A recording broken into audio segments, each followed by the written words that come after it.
Game mysteries, guys. Let's check it out. Gonna be mostly Nintendo game related because this is Scott the Wise, but let's check it out. Video games, I think it's fair to say I deserve answers. Mysteries are what keeps Wii U era again. Something humanity at I didn't grow up playing, guys. the edge of their seats. It's absolutely terrifying knowing you don't know something. Is the Loch Ness Monster real or was it just a fist? But with Most likely real. video games, these things can be so complex and have such lengthy histories to them that either some things are just left unexplained or theories and urban legends arise. These mysteries can range from, can you jump the flagpole in Super Mario Bros. To, is Luigi fucking dead? One of the most notorious urban legends in video games was with Super Mario 64 and Luigi in that game, and it wasn't whether he said fuck or not because this isn't Mario Golf. Yeah, I don't think he would say that. He wasn't even Right, guys? there. So yep. He's a children's game brother of a mascot, guys. Up until Mario 64, we've had a pretty good ratio of games with Luigi to games without Luigi. He was playable in all the mainline Marios prior to 64, and then priorities shifted and Luigi wasn't playable. He didn't appear in the game whatsoever, not even mentioned. So of course, speculation started to get a little wild, and I still have my picket sign from the protests. Why wasn't Luigi in Mario 64? Was he just that well hidden in the game? Well, ever since Yeah, guys. the game launched, many fans noticed this Imagine they make a standalone Switch title, or Switch Plus, whatever the next Switch console will be, called Luigi 64 or something like that, and they make it like a 64 megabyte maximum kind of like game, bro. That would be amazingly cool. sign in the courtyard of Peach's castle. Now, under normal circumstances, it's gibberish, but when we slide the Virgin Gogs on, we can make out that it potentially says L is real 2401. Now, what It doesn't look like it says that to me. does that mean? It's like a Mandela effect or something, guys, or like a hive mind kind of thing. No sex for me, thanks. Many took this as a hint, proof that Luigi was real alright and he was in Mario 64 after all. So let's dissect this phrase. L is real 2401. Well, Luigi is real, and the only thing in Mario 64 with a number that high would be the number of coins in the entire game. After all, you get a star for collecting 100 coins in each level. That lends credibility to the fact there could be a reward for collecting every single coin in the whole game, and that reward would be related to the letter L. Problem is, there isn't 2,401 coins in Mario 64, so that's a problem. Oh man. I was thinking maybe if you combine every single coin plus that one coin that you can't get in that one snow level. And as a bonus, Like maybe that one coin might be the determining factor. collecting them all doesn't do anything. However, we can look into this even harder. L is real 2401 may just correlate to Paper Mario's release on the Nintendo 64. Luigi was real in that game, I saw him. And 2401 was the release date in North America. Yeah, but Luigi's not a prominent character in regular Paper Mario until like the Wii version, guys. Yeah. Kinda. Wii version, Paper Mario was all about Luigi, kinda. So he didn't release on February 4th, 2001, it released on February 5th, 2001. Well, if this theory holds any truth, then Nintendo knew what the general release date of Paper Mario was gonna be back when Super Mario 64 released. That terrifies me. Why were they planning that far ahead? What were their goals? So why is L real 2401? I have no idea. Yeah, guys. Yeah, and frankly, this blank is so blurry that you I can think come that's a logical kind of. up with various other phrases it may look like. It's one of those things where since a lot of people were told it reads L is real 2401, that's what a lot of people see. I don't know what the Aka Room people's deal is. Luigi was planned for Mario 64 in a potential multiplayer mode, but was pushed off to the side. He was playable in the remake Super Mario 64 Dev time kind of thing. DS though. All of life's problems are solved when a character's playable in Mario. They actually worked on the game more. We got 64 DS, guys, and then they didn't touch the game since. 64 DS. Now, a lot of mysteries within gaming can be classified under conspiracy theories. Like, was Link dead throughout the entirety of The Legend of Zelda Majora's Mask? No. It was I think we'll get a 64 remake one of these days, guys. between this It's bound to happen. We got the RPG remake. We got the Thousand Year Door remake. That's two RPGs. the moon landing, I chose believing the less supported one. Majora's Mask is one dark Zelda title, and most dads would not let their daughters date this game. It's creepy, it's depressing, and many have discovered how the story of the game correlates with death, what happens before and after death, dealing with death, and many have theorized that Link himself was dead and the entire game is basically his afterlife. There are lots of theories like this in games, some of which have turned out to be true, like how Super Mario Bros. 3 was supposed to be a play. You see how it opens up with a curtain rising, various platforms cast a shadow and have bolts on them like they were constructed Paper Mario takes the same kind of deal with the first two installments.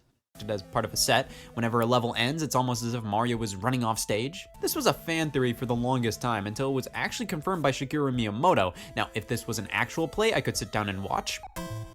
Like, you can even go as far as to say apply his theory to real life, but that might go a little bit off the deep end.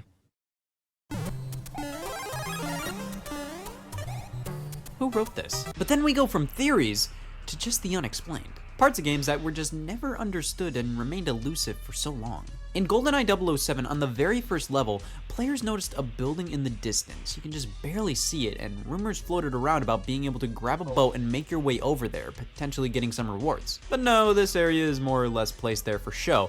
While the developer's original intent was exactly what fans speculated, it was scrapped and just kept there as a scene setter. If that island didn't exist, the immersion would crumble. Everybody has their happy place. They wouldn't make the t-shirts if that wasn't the case, and mine is Shiverburn Galaxy and Super Mario Galaxy 2. Such a fun level. There's fire and ice. Can't ask for much more than this. Sometimes I like to hit up to go into first-person view and look up at the... Fortunately, I didn't really invest a lot of time into Mario Galaxy. I got the game.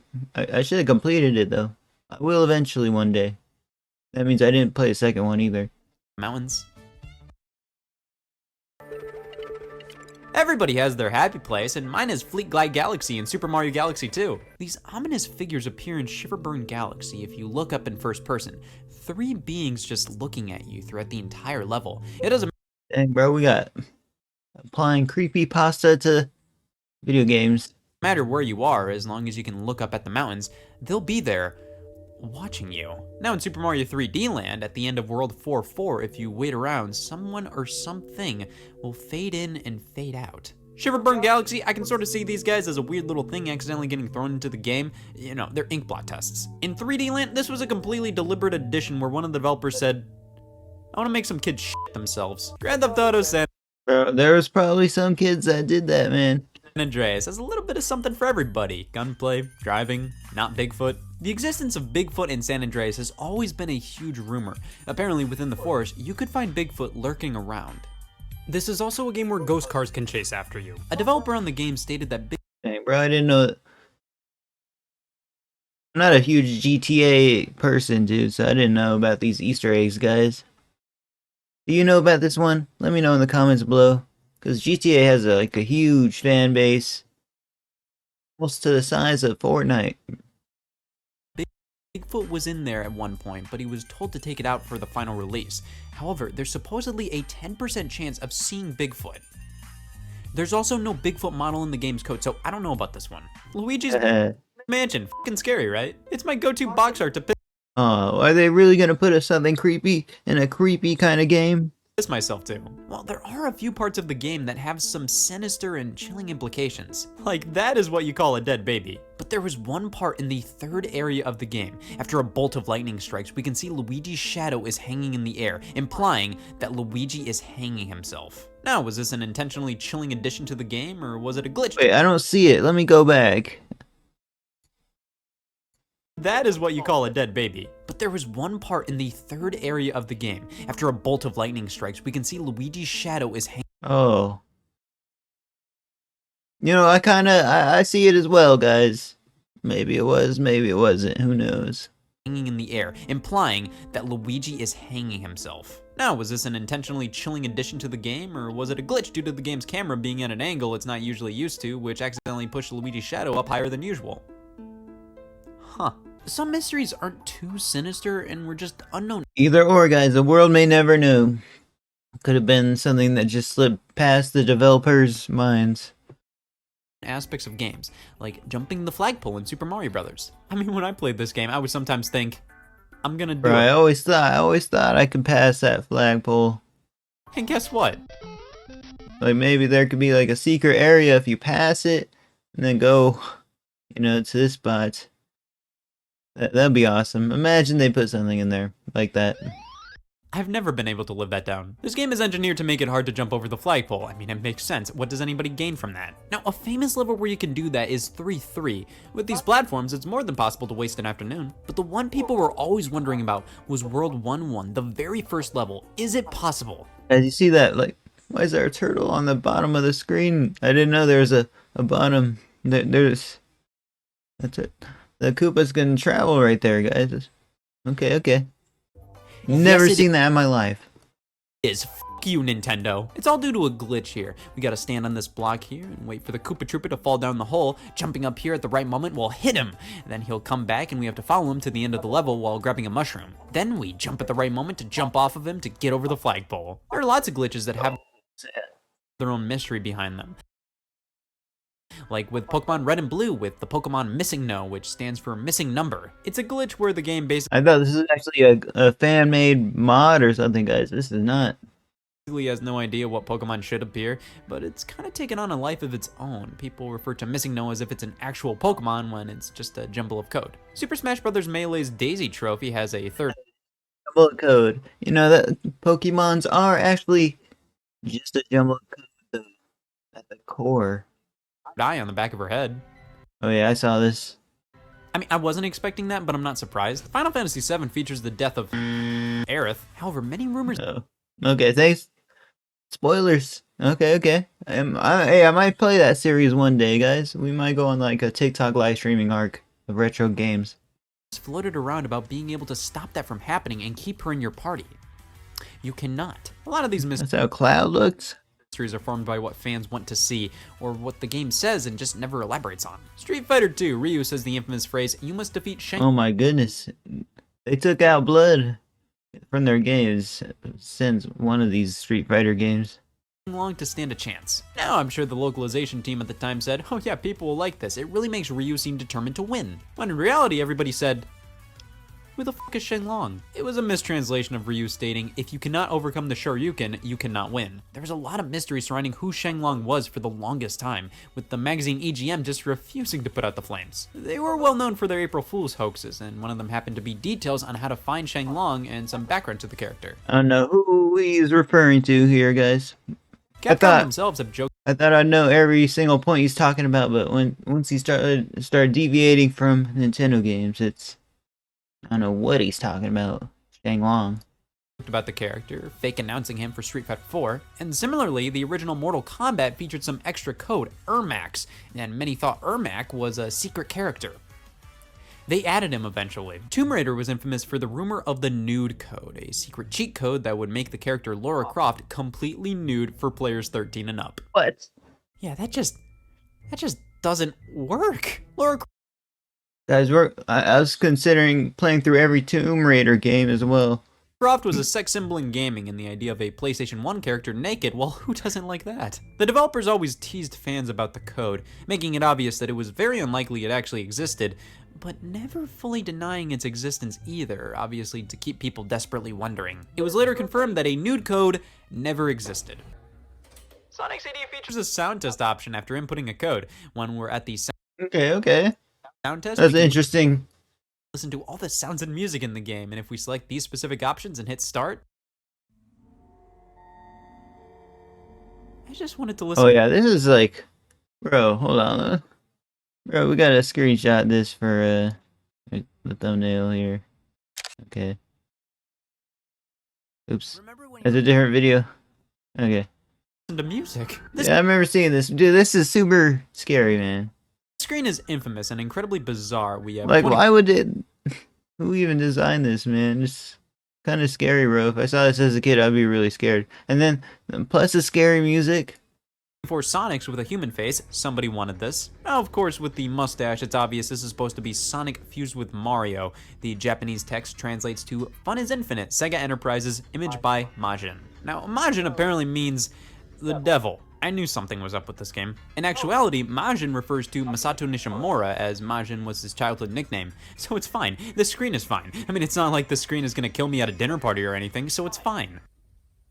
It's a common saying. The Legend of Zelda: A Link to the Past's biggest mystery for many people was the existence of the Chris Houlihan room. That's probably one of the creepiest things about that I've seen in creepy that's in video games, guys. Just scary, bro.